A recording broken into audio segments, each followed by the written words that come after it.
பொடி நடையாக அமெரிக்காவை வலம் வருவோம். கடல் மேல் சிவப்பு கம்பளம் விரித்து ஐரோப்பாவில் குடி புகுவோம்.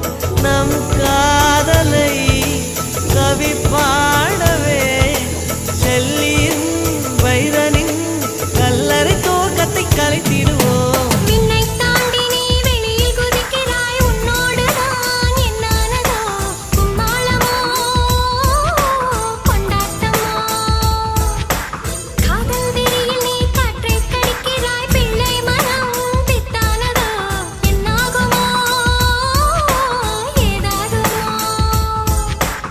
வாடை காற்றுக்கு வயசாச்சு, வாழும் பூமிக்கு வயசாச்சு.